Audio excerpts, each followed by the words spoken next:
Did something happen? Maybe. This is where the camera loses me, as I go behind this monitor, and then it's all over. We're live, but you see nothing. It works for you? I get a black screen. Might need to refresh. Okay, there we go. Cool. All right, try and have the camera see me. So today is, I don't know, that day. We're in the sixth week of CSE466 here at ASU. We are about halfway through talking about ROP, which is surprising because there's not that much to ROP. Memes. I'm glad that you guys show up. This is fantastic to see. I really enjoy it, right? Hopefully you feel that you get something showing up to our live lectures. I'm glad to see it. One of the pitfalls of live lectures is sometimes, this was an online learner, but it's a very true thing. One of the downfalls of like us doing live demos and us like solving stuff on the fly is we will make mistakes or we will use things that are not necessarily immediately relevant to the problem that you're solving.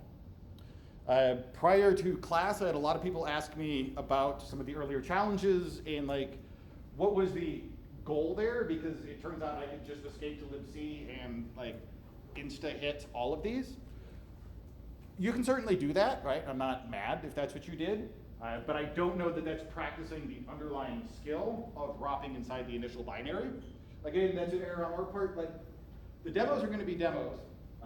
But so sometimes don't take everything we do as just like absolute truth, the only way to do things. Because leaking the environment from libc is great, but it is not the only thing that is necessary in order to do ROP. All right. Oh, we have a typo. I didn't notice that one. Pivotal pursuit. I like it. Pivotal pursuit is one of the challenges where there may be a degree of like brute force or guessing, you're getting lucky, right? In memory corruption, we saw this idea of doing a partial overwrite of a return address, right? Do you think that same concept applies if we're overwriting a return address in like a ROP context? Why not? Like, this isn't isolated to only in scenarios of memory corruption, right? This idea of a partial overwrite is a generic thing that hopefully you'll carry with you throughout the whole course.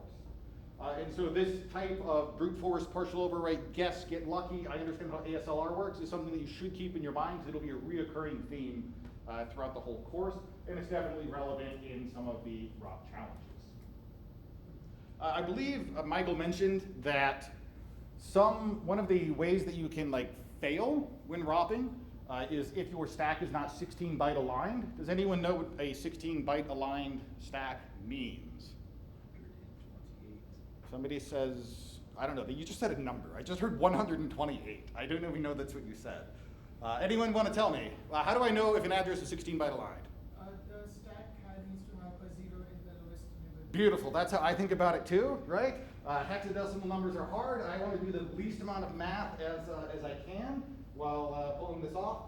A 16-byte aligned address, when we're looking at it as a hexadecimal value, has a 0 in the least significant nibble, the least significant value. There are specific assembly instructions that expect the stack to be 16-byte aligned. The one that people commonly run into is there's like some string functions. I think there's somewhere in system as well, whereas like in optimization, the assembly instructions do like some weird floating point stuff. And floating point assembly instructions require the stack to be 16-byte aligned. And so if your stack is not 16-byte aligned at that moment of execution, it will fail, it will blow up, and you'll get an error. Now, how do you know that's what happened? I ran my thing and it blew up and it didn't work. There we go. All right. I have a feeling this class is going to fight me on the value of GDB, but like others believe that you'll learn to love GDB one way or the other, even if it isn't by sharing my joy of GDB. Logistical things. Somebody asked earlier today, I didn't realize exactly what they were asking, but I did answer. If the ROP checkpoint is not changing, I viewed it from a quantitative standpoint, but I assume that they probably mean, or I viewed it from a time standpoint when I answered it, but I assume you also mean a quantitative standpoint. I thought you were adding more challenges. Yes, that's why I have the second bullet that says additional challenges may still happen, but what I'll do, because like there's some that are actually done. I just want to launch them all in one batch instead of like drip feed it. But what I'll do is I'll make whatever the checkpoint number is, like I think it's 15. Right now there's 30 challenges. I'll make it so that the checkpoint is still 15 challenges, right? And so it'll just add it to the back half. These are not, for the most part, meant to be like super spooky hard things. It's just additional like ROP related concepts. Part of the reason that it didn't launch earlier is because I want to have a dedicated video very similar to like what we did with the GOT, where there's a dedicated video that says, hey, here's this other related concept within this module that complements the challenges. That way you have an idea of what to do to deal with it. One of the things that also came up on the Discord was easy and hard challenges. It turns out for this module in particular, there are instances where if you write a solution for the easy, it also happens to work on the hard. I agree this is a little bit silly, but I didn't fix it. So at least in this case, you know, my failure to fix it is your 3 points. It's going to happen, all right? These challenges, I believe, will launch. But I appreciate your patience with me, right? You're reasonable. Grades. What do I have here? So we didn't stick with consistent graphs this time. We changed it up. This is food module grade swarm. I didn't make this. Swarm is an interesting word. I'm going to assume, what's the other one? The other one's cumulative, right? Yes, okay. So, this is how everyone did in program security. This is how everyone did in reverse engineering. The color is indicating the quartile, so that's like the top 25% of the class all got, I'm going to assume that's 100%. It looks like it.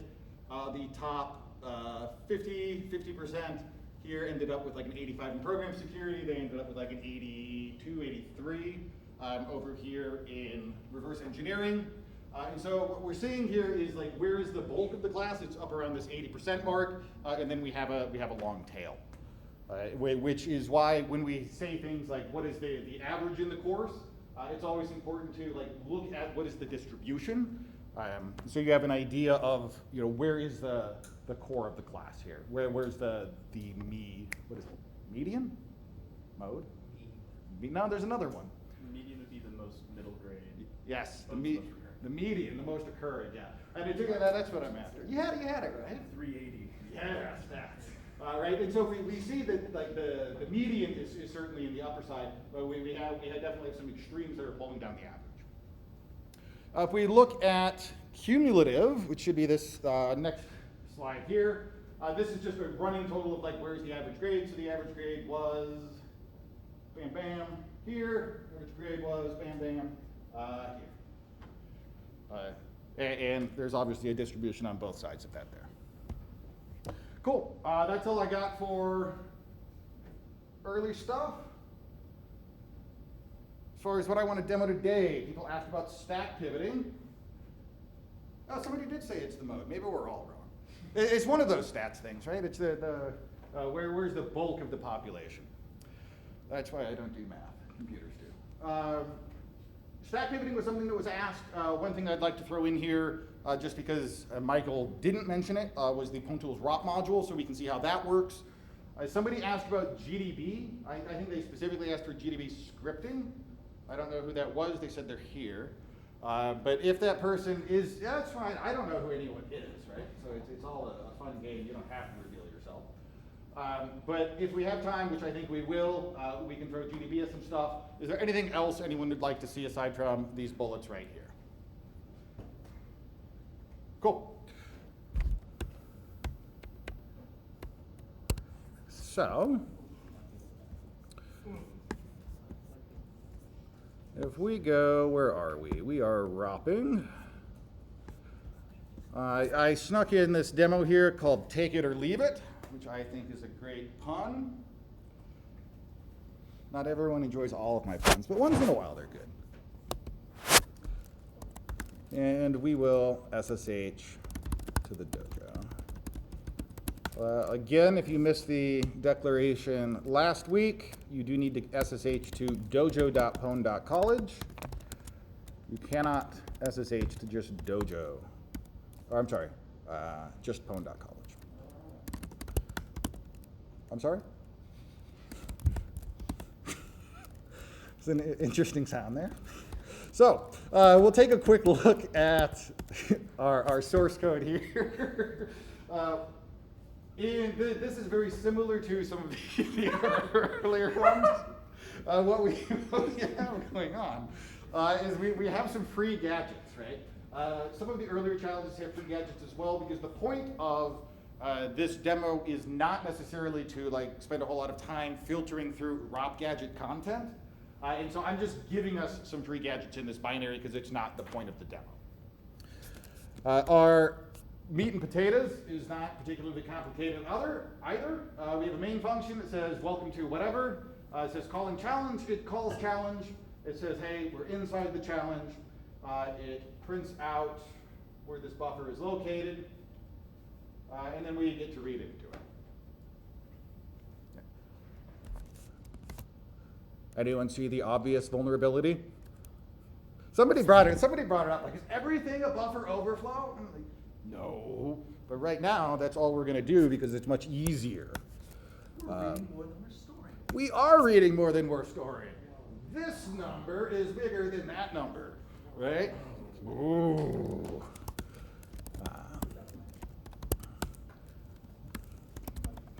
And in fact, on a modern compiler, right? If you're not like me and just ignore all warnings, right? If you actually read what the compiler says, it tells us, hey, this buffer is smaller than your read. Maybe you don't want to do this, right? But if you're like me, you just yeah, whatever. What's the first thing we do? We run checksec on a binary. This is not just for you, but it's also for me. We want to reason about what is the scenario that we're dealing with. So I didn't output build.sh, but we can clearly see I'm not having a canary, and I am not making this PIE. One of the questions that came up in the Discord several times was, how do I reason about where I am in the binary, right? And the reason that they were asking this is because they didn't run checksec on the binary. There was no PIE. This is pretty much every time you start up a challenge, do this, so then you know what are the rules of the game.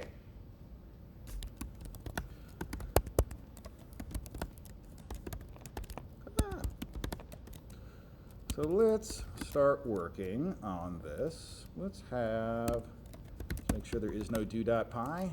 That's a first. And we'll make our new do.py. We'll write some boilerplates.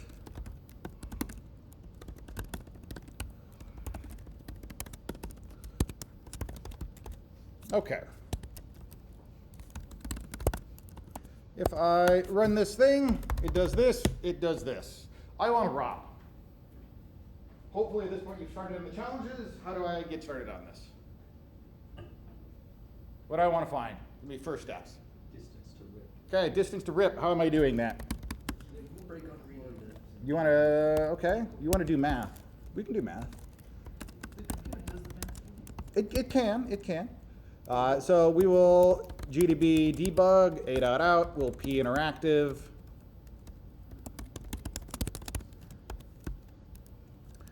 And actually, if we're going to do that, let's put our do.py in the bottom right, so that way when we split GDB,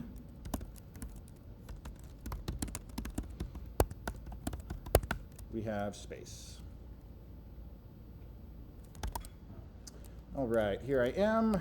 I'm going to just continue because it's going to naturally get me to the read since I'm not sending anything. I Control C, I'm now inside of read. What do you want to do? You want to info frame inside of read. I'm not feeling too good about that, but we can do it. You want to just finny this. Is there anything I need at this particular juncture that might be useful to me?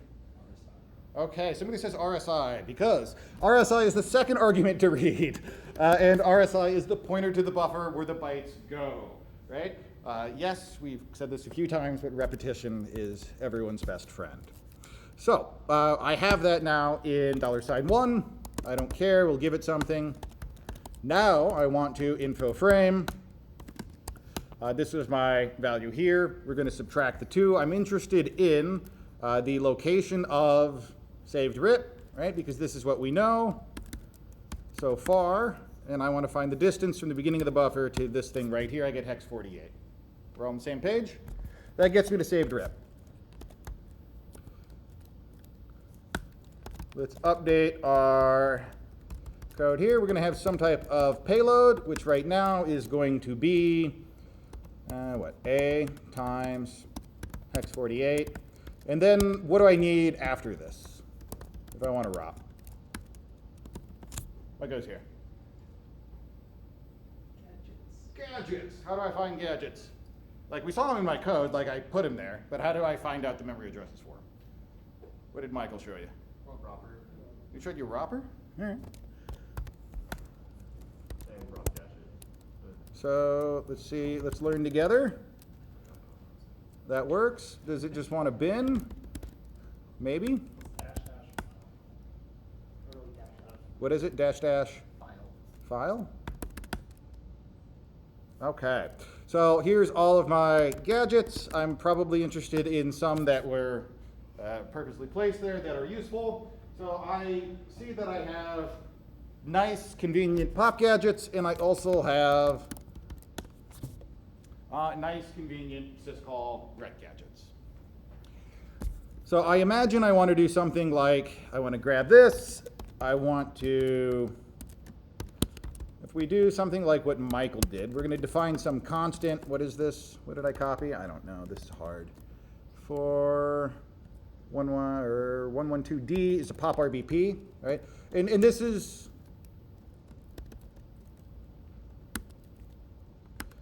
probably what you did, right? And then you added onto your payload, I want to P64 pop RBP. And let's just imagine I want to do lots of these, right? Be like, I ultimately need to build out a chain, but it's going to be a bunch of gadgets. Okay? We're going to have a problem here. That is one of the problems I'm going to have. Very good.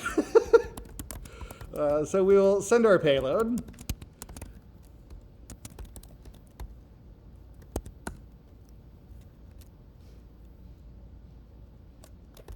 All right, we're just going to fire off and see what happens. And I seg fault. Okay. Do I know what happened here? Do I know why I seg faulted?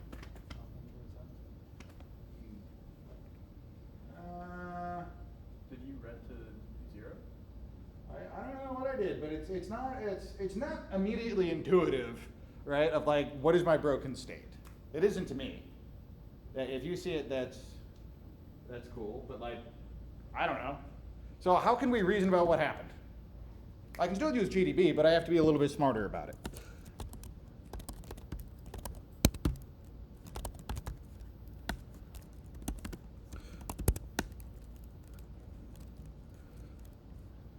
So we had the benefit of source here.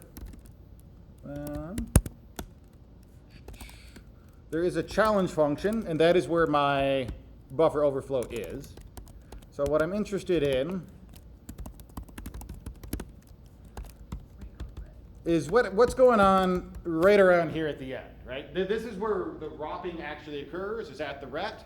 So let's break before we get into this like weird ROP chain state. We can do that with GDB. I'm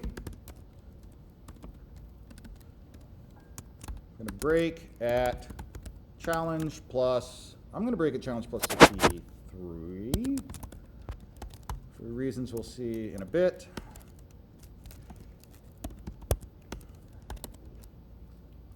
I probably want to have it continue here too. We'll type that continue by hand right now. All right, so I am about to leave. So far, everything looks somewhat reasonable, right? And we step. I need to make this smaller so we can see our stack. my RSP looks okay there. That's interesting. And if I step again, where do I ret to? Pop RBP ret, okay, that's good. And then I should be retting to my next gadget, right, which is pop RBP ret, that's good. Then where do I go? I go to no man's land, right? Why did that happen? Well, I didn't get an infinite read in the challenge, right?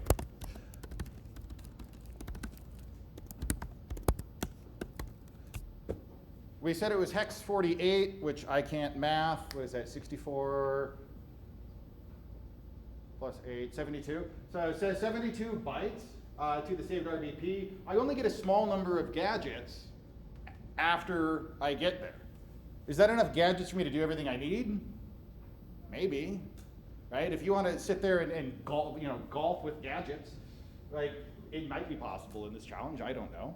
But there's something better that we can do. There's something else that we control that we're kind of neglecting right now. And this is where the concept of stack pivoting comes into play.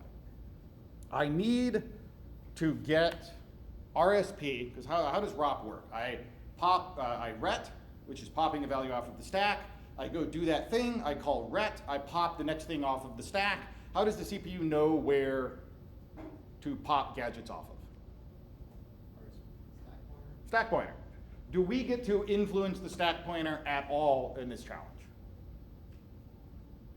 Wouldn't it be cool if I could just point the stack pointer where I wanted?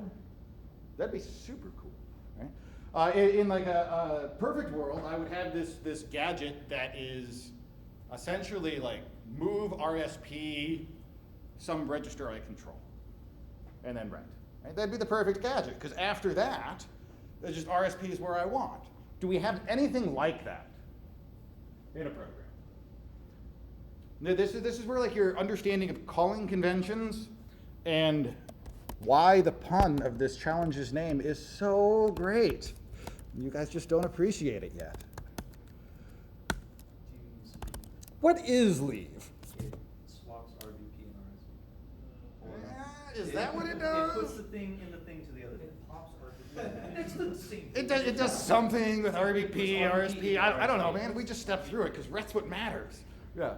It changes the stack pointer to point to RBP. Okay. So yeah, we can think of the statement was it changes the stack pointer to what RBP is, and then it also pops RBP. So we can think of the leave instruction as if it were two simple instructions: move RSP RBP, pop RBP.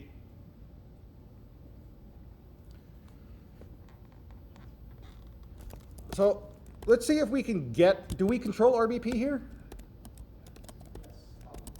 Probably. Hex 48 was my distance to rip. What's on my way to rip? The saved RBP, right? And so if I instead made this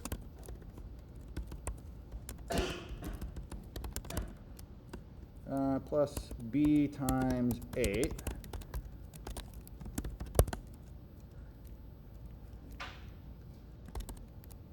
whoop. All right, we are at the leave. I'm going to step instruction through the leave, and then let's see what RBP is. RBP is 62626262. So we have control of setting RBP. Yeah? Then we ret. And now okay. Now I'm in my ROP chain. Well, that didn't help me very much, did it? Because I didn't get to influence RSP yet. I'm going to claim, what if we just let it ret where it wants to? What I'm really interested in right now is playing around with this RBP. Let's let it go back where it wants to. Let's not be greedy, right? Okay, there's my leave. RBP is all my B's. I'm retting back to the main function. Main isn't doing anything too exciting here.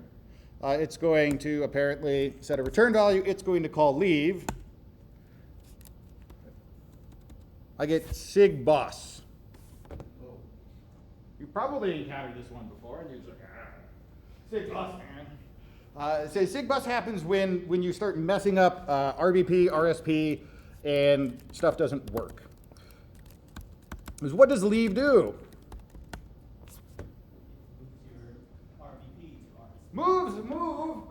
Leave moves our RBP value, which is now a whole bunch of B's, into RSP. Is the CPU happy if RSP is 62626262? No, something has gone horribly wrong, right?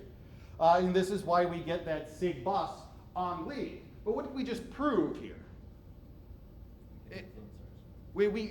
Somehow we can influence RSP. So can I leverage this to, instead of going to 626262, go to somewhere that I want it to be? Yeah, I mean, I control this value. And it happens to give us this leak, because getting a leak is not the point of the demo, right? So I now have an address that is, maybe I want RSP to point there.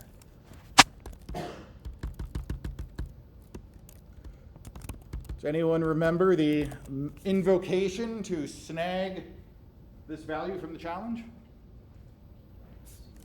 P receive until. I'm going to give it, what is it after here? @:space. I'm going to do something in some context is bad, but in this one is fine. I'm going to P receive line. I'm going to drop off the last character. I'm going to convert it to an integer, and I want it to be base 16. This is my, what is it leaking? My buffer address. Call it buff adder. So now instead of b times 8, let's make this saved RBP be P64 of buff adder.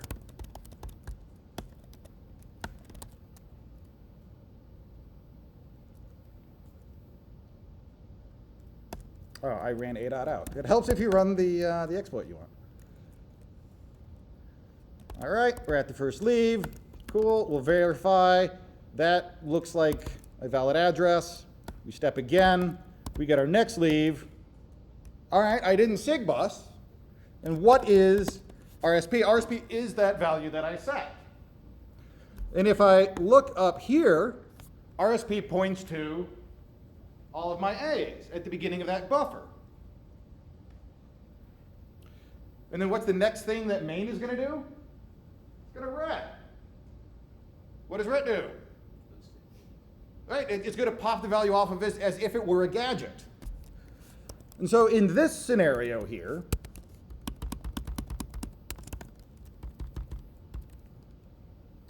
we need to change our payload a little bit, because I need these A's to be gadgets.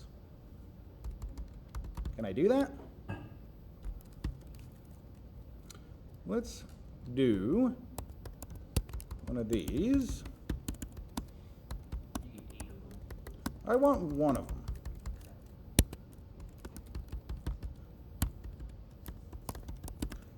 This is insane.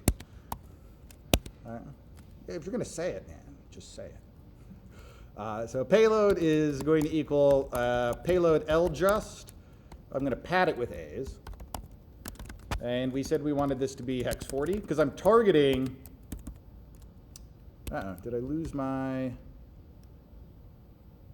I wanted 40 bytes of padding. It's all over. All right. I don't want this. I do want this to be my buffer address, P64 of buff adder. All right. So now I've done I'm still doing the same thing. I'm overwriting that save RBP. I'm not overwriting the saved return address of my challenge function. Right? Instead, I'm just targeting the saved RBP of this challenge function, because I know when main is at its end, it is going to call leave, which will then set RSP, and then it will ret. This is the intuition of how stack pivoting works. We don't have to do all of this song and dance. I'm sorry? I do need plus equals. You guys are spot on that stuff. So this one is, L just returns the value of it being padded, so I do need to set it to be equal. Where this one here, I want to append it to the byte string. That's a good question. I'm sure I'll get some of those wrong as we move through the course, but I'm pretty sure that one's right. I mean, it's not right, but it was right about what we were talking about. It was just wrong in a different way.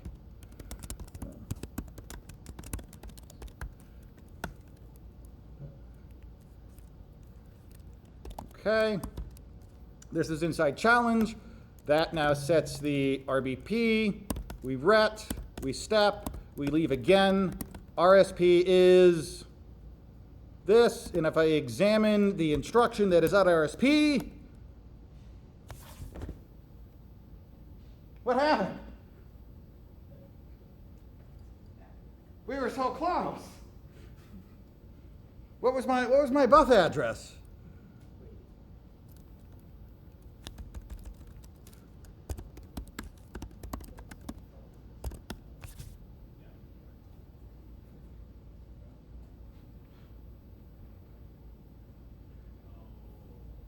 What is the other thing that leave does? Leave does two things, right? And so we actually don't want to point the saved RBP to be our buff address, right? This, I'm claiming this right here is my gadget. Let's find out. Examine the instruction at that address. Yep. So I set RSP is 508, which is this right here. I'm actually 8 bytes ahead of what I set, right? Because the second thing that leave does is pop RBP. So we actually have to account for that. I don't want to point saved RBP to where my chain is. I want to point it to 8 bytes behind where it is. And we see that. We don't have to like magically know this. We can discover it through experimentation here. That is what is happening, right? And observing this behavior in GDB. So let's make it buff address -8. Yeah, small misstep. Step, step, step, step. Look at that. Now main is ready to that gadget. But where is that gadget? That gadget is all the way back at the beginning of my payload. This is a stack pivot.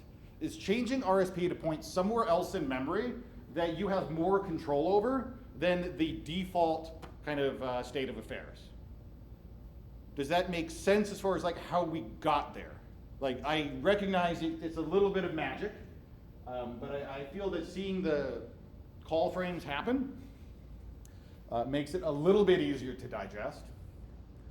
And I have a lot more space here because I also have all of these A's that I could replace with gadgets, right? And so instead of having the 2 or 3 gadgets that I had by default, I now have, that's 8, 9 gadgets here. I don't know that that's long enough. I didn't get that far with this demo.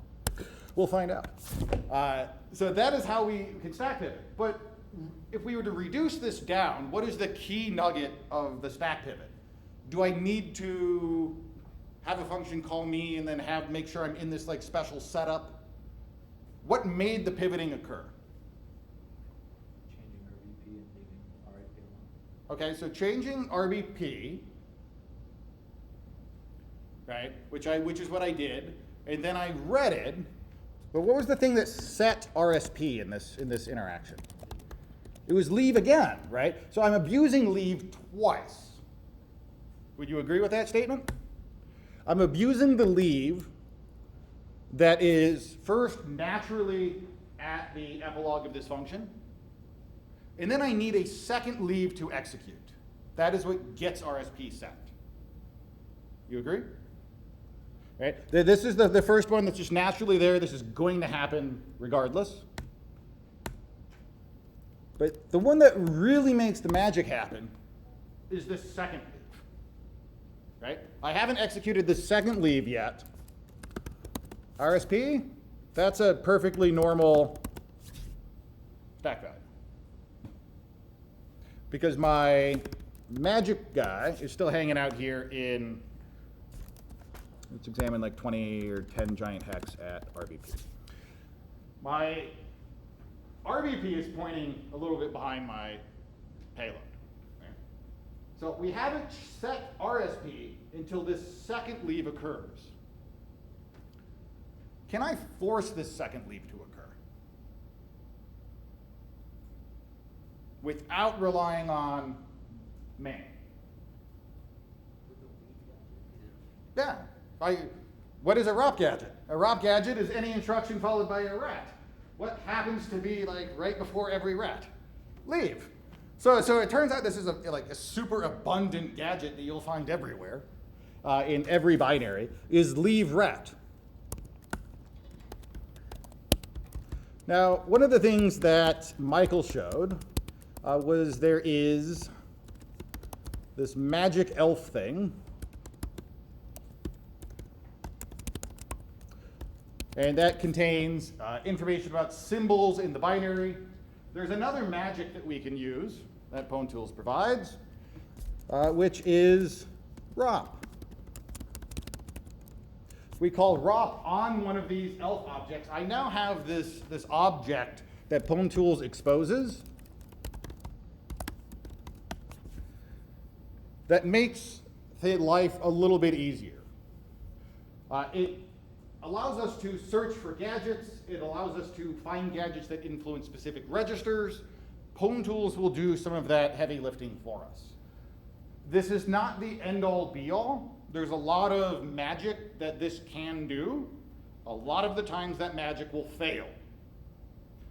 It's something that you can certainly reach for, but if it explodes, you're going to fall back to what Michael showed, right? Because the fundamentals of how ROP works is always going to work. One way that we can use this is let's do it over here. And bam, bam. From pwn, import star, e equals elf, challenge, a.out. R equals ROP of that elf. I can say things like R find gadget ret. Okay, here is the address of a ret gadget. What's something else I might be interested in? I think we were looking at what, pop RSI ret. Are there any of these? Yeah, there are, right? And here's the offset into the binary where that gadget is. And so we don't necessarily need to hard code all of these constants in our program. I think this is a great practice, and this is what I did when I was first learning ROP. So if you like that and that's what makes sense to you, by all means continue doing it.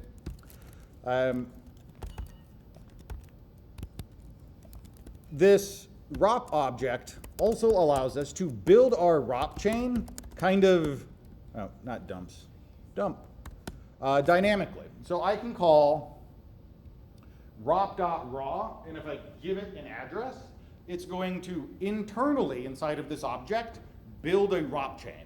And so if I ROP raw, find gadget, pop RSI ret, and we do a bunch of those, and then I look at dump, that's kind of ugly. Let's see if we can make it pretty.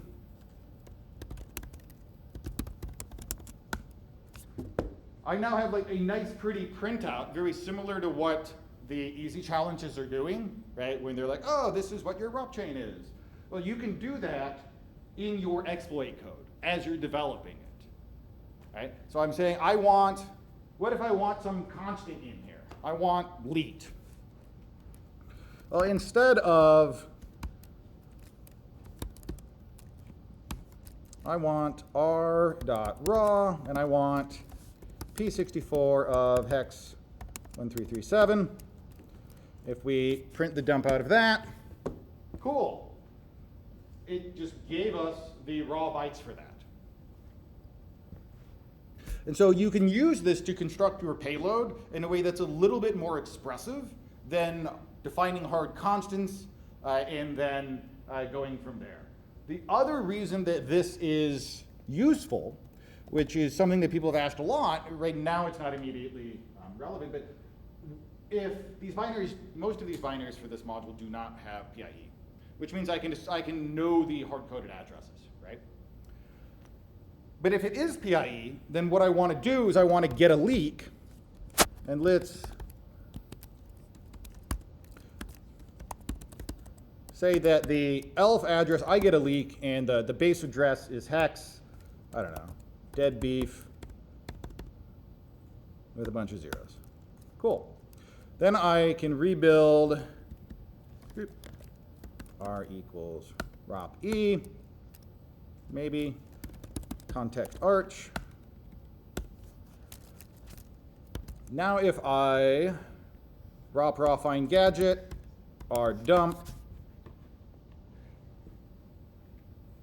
it did the math for me on where this gadget would be located if the base address of the binary was at dead beef. And so when we talk about, okay, well, what if this binary is PIE? You need to do a base address, you have to add these offsets, and if you were doing that, I don't know if this is immediately relevant for the later challenges. It might be. You'd get some type of base leak, right? And then you have to add, I have to say, well, real pop RBP is base leak plus the pop RBP offset, right? And you start writing code that looks like this. This looks like pain, right? You can save yourself that pain by getting familiar with just these few basic functions that Pwntools provides via this ROP object. So you define the ELF, you set the address, and then you let the ROP functionality figure out dynamically based upon your leak where that gadget is located. Yes? Oftentimes there'll be multiple of any gadget in a binary. Mhm. Is it possible to view all instances of a gadget or select one using ROP? So there are cases where you do want to do that. Let's returns a gadget. Let's look at the source. It's a great question. The question for Twitch was, okay. Yeah, this is returning. It's not returning an iterator. So it looks like here the answer is no. And that's one of my, I have a couple personal gripes with Pwntools ROP implementation. That's one of them. The second one is there are gadgets that Pwntools will not find. Much like how Michael had an opinion about, I think, ROP gadget versus ROPR. And he's like, ROPR's better because it does X, Y, Z. I think it was something related to syscall gadgets.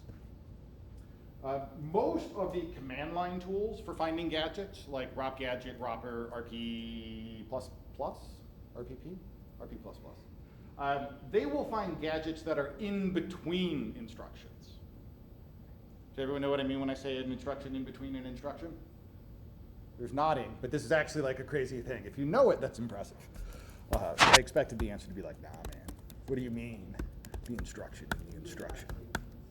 It's like some other shit I don't want to do, so I gotta account for that. It's okay to not.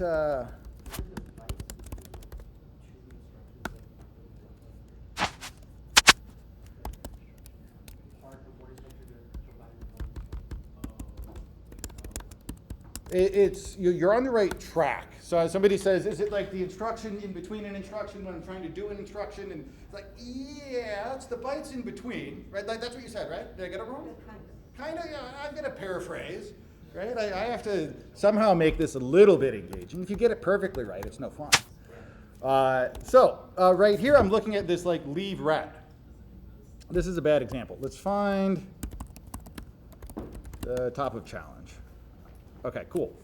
So from here, 4116A, if I were to examine like 4 instructions at that address, I get the same instructions that match the intended execution of this program. Okay.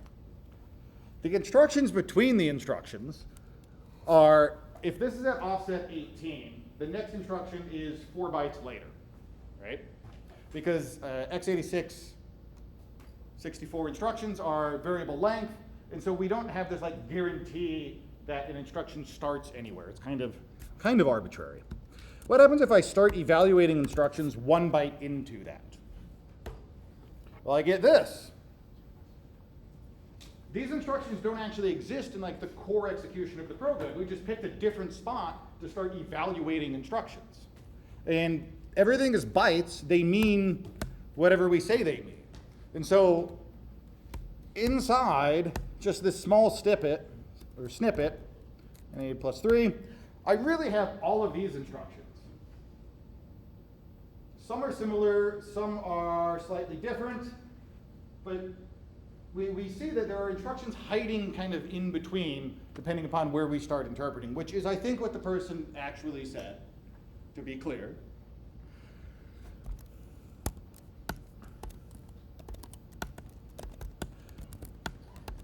And tools like ROP Gadget and ROPR and RP++ will do that. Pwntools does not. And so that means that if you are in like some constrained situation, and you really need, like, I need the gadget that's going to do X, and Pwntools doesn't find it, I would certainly reach for one of the command line tools, because it's going to give you more gadgets to sift through. But to answer the original question, when we looked at it, nah, Pwntools is just like, you get the one, and that's all you get. Another useful functionality here, when you start kind of playing around with these Pwntools abstractions,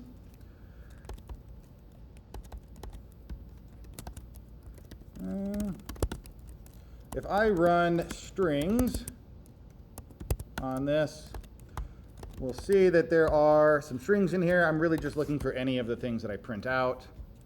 What do I print out? Calling challenge. If I wanted to find the offset into the binary of that word challenge, could anyone do that? Like, it sounds like a bit of pain. Pwntools can save us again. There is a search. Hopefully I got this right. This returns a generator, which is you can think of it like a list for all intents and purposes. It's something that we can iterate through. But the simple way of interacting with a generator is I want the next thing out of it. This is like a Pythonism. That gives me an address. And if we were to hex that, if my binary was starting at dead beef, the address of the bytes that are the string challenge is going to be at this location. And so leveraging some of these like dynamic capabilities of these Pwntools abstractions is insanely useful when you're crafting your exploit. I went on a tangent and now have 15 minutes, but that's okay. We'll bring it home. It was a useful tangent. All right, so the observation that we had here before I went down the Pwntools rabbit hole was, I need the challenge to call leave then ret, and the thing that makes RSP get set is the fact that a second leave is called. And we said leave is just a gadget. So I'm going to leverage all of this fancy Pwntools magic. I have my ROPR. I don't have to worry about the base address since this is not PIE. What I want to find is what gadget, leave ret.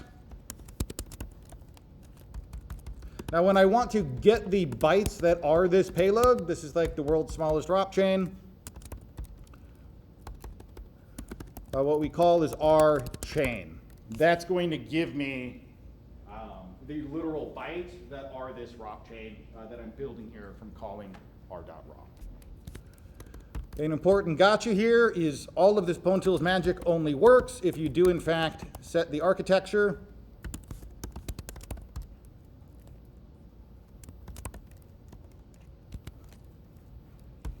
So I need this to happen.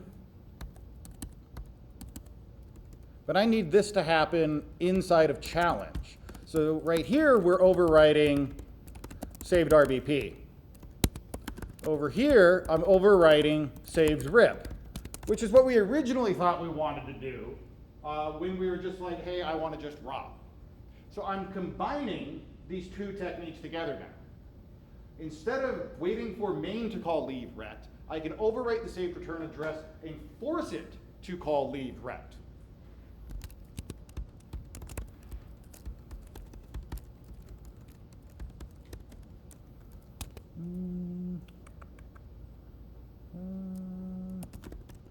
I need to rebuild this here. And down here, I want, what do we want to do to prove all this is happy?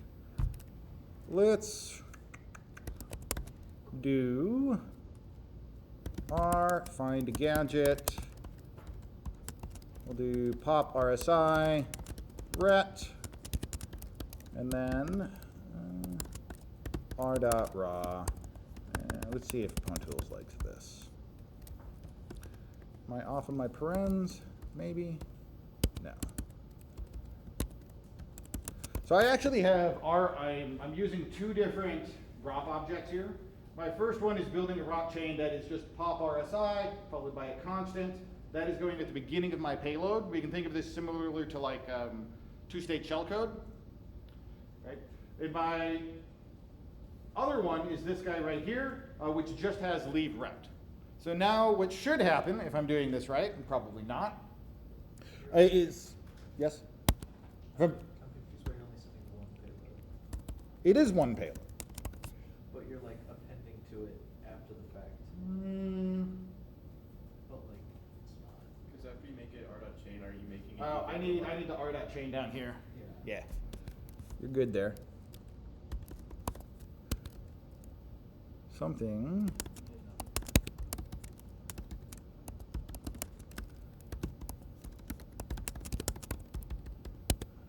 Alright, this is the initial, like, ROP will perform the stack pivot. And then this one up here is the ROP chain I am pivoting to. Yeah, it feels a little bit better now, maybe? I'm just still like, let's fire it and see what happens, right?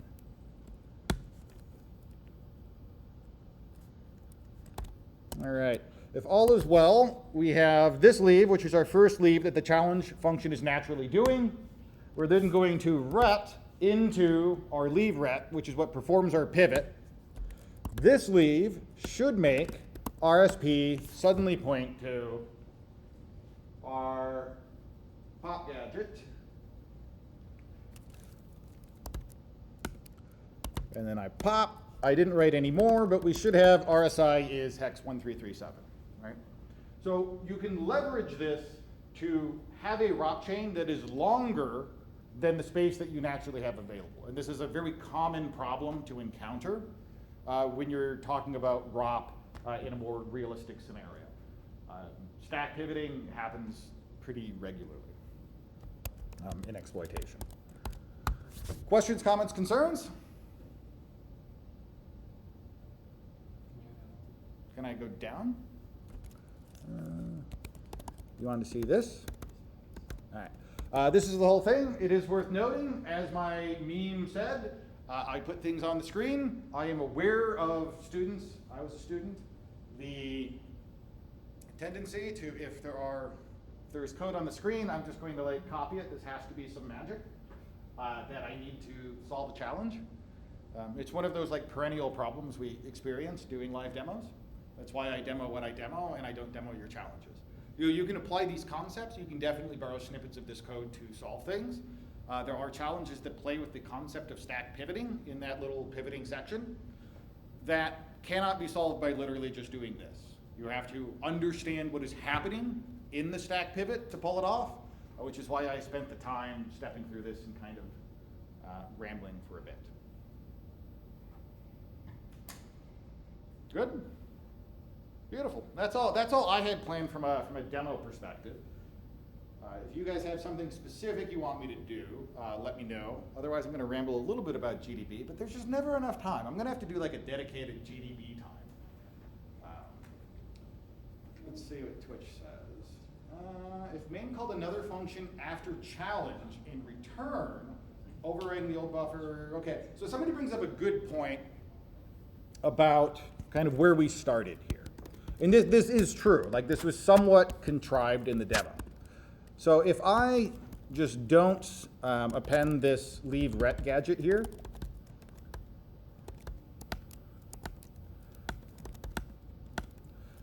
and I'm relying on the goodness of main to just, main will probably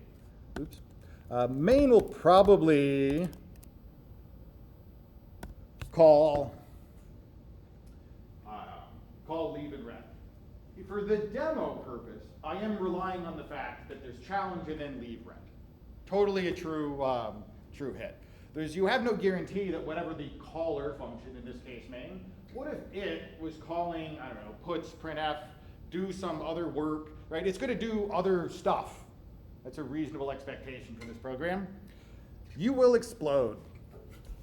Why will you explode?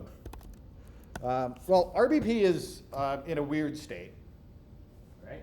And so if the program is relying on RBP in between here and the leave ret, and this will depend on what the literal assembly instructions of the function are, if I've messed up RBP and it's relying on RBP to find local variables, we've entered kind of the twilight zone of nobody knows what's really happening.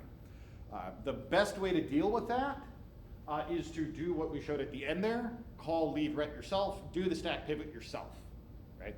You do have that capability. Now, if you're in some weird scenario where for whatever reason you can't call leave ret, then the answer is throw GDB on it and figure out what's getting mangled, figure out the constraints that you're under. But that is 100% a valid critique. Apparently the question asker said that I answered that already. Somebody else is referring to magic functionality of ROP in Pwntools. I encourage you all to read the documentation of Pwntools, but I would discourage you from anything that looks using anything that looks exceptionally helpful. You're more likely to shoot yourself in the foot than you are to one-shot these challenges. The last comment from Twitch is, my Jeff is now looking mighty spiffy.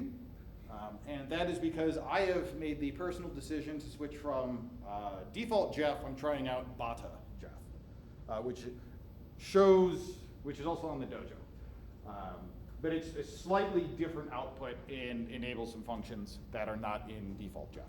I haven't decided that's what I'm personally committing to, though. That's why my Jeff output is slightly different than yours. All right. So somebody was like, hey, GDB it, GDB script. What did I do? Like, GDB script isn't something you're going to use all the time. But when you use it, it's very useful. An example of just like what I did right here, right? Or what if I don't want to do that. That'd be a race condition. We'll talk about that later. Like, imagine that there were multiple things that I needed to do, or I needed to print something out. I want to print out, I got an idea. I want a sanity check.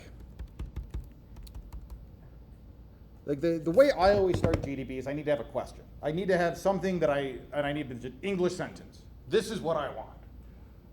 For the next 5 minutes, the thing that I want to answer is, can I prove in GDB that buff address that I'm printing out is the correct address, right? Like, that's it. Okay, this is what I want to know.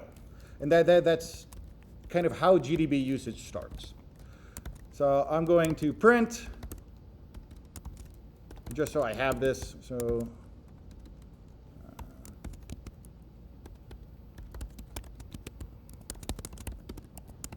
all right, my Python's going to print that out so that I have it. What would I want to do if I wanted to obtain that address? Like, I did it interactively. How did I find the address where I'm reading my bytes into? It's not a trick question. It's going to be like the 20th time we've done this in this class. I break it read.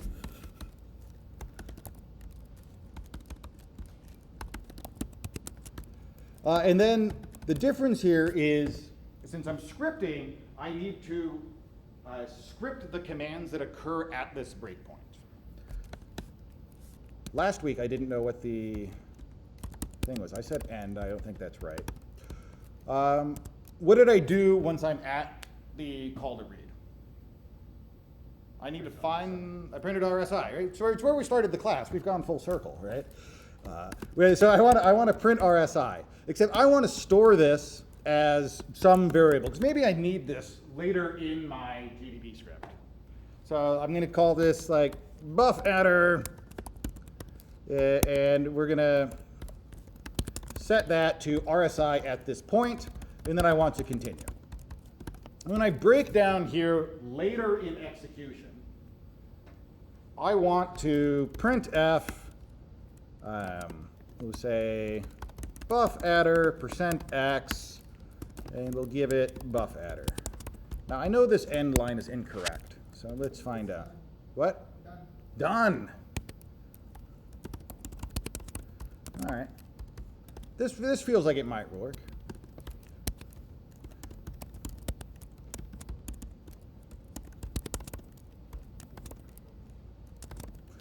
And so what I've done here in my GDB script is I'm defining a breakpoint, and I'm saying when I hit that breakpoint, do these things, then continue. I don't want it to pause at read. I just want to capture that value at that moment in execution. And then when I hit the breakpoint I'm actually interested in, which this is where that leave ret is at the end of command, or end of the challenge function, I want to print out that value. This last continue is outside of commands and done. What is it continuing?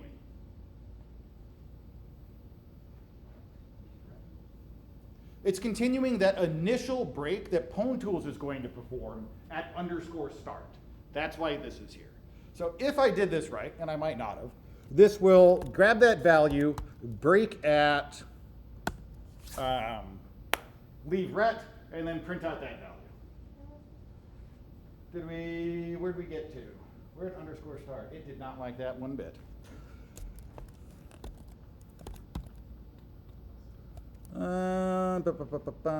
File transfer, blah, blah, blah, blah, blah. Okay. One of the gotchas when you start scripting things, and I don't know that this is where our pain is.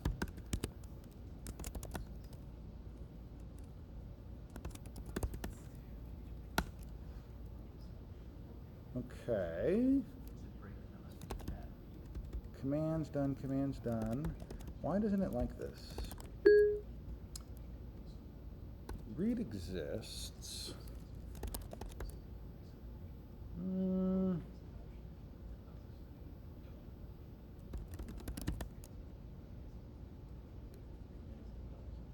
Okay. So I'm not a believer in done. I think I got trolled here. The reason I say that is when you look at info break, it has one breakpoint, which is at that first location that I set, and then it is considering all of this stuff to be the commands to run at that first breakpoint. So I think that was not the magic word. GDB breakpoint commands. End.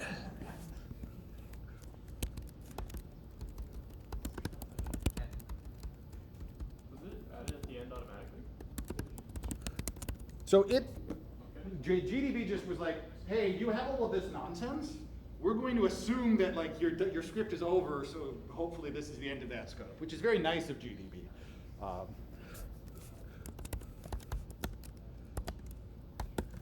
Now watch it blow up for a different reason. Invalid syntax on line 14. 1, 2, 3, 4, 5, 6, 7, 8, 9, 10, 11. There isn't a line 14. Maybe it's this printf. Printf buff adder %x buff adder. Bad format string. Okay, so that's the error that I'm getting, is because I'm failing to call. Yes. Not there. over here. All right. But we see we almost got there. We're pretty close. All right, and we see that this is what it printed out. That's because I didn't specify the size that I'm printing it in the printf. I'm using %x, and so it's only showing me 32 bits instead of 64. I am looking at the correct memory location, but I'm not formatting it correctly. I believe we can do something like this.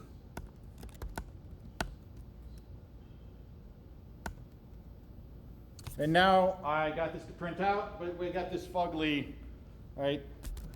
How do I fix that? Right, we just bust out the new line.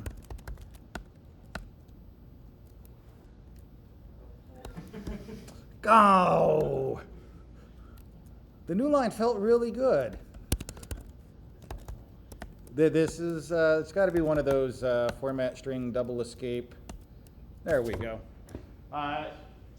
So now this is GDB automatically printing out that value, which is the address that the first read call is writing memory to.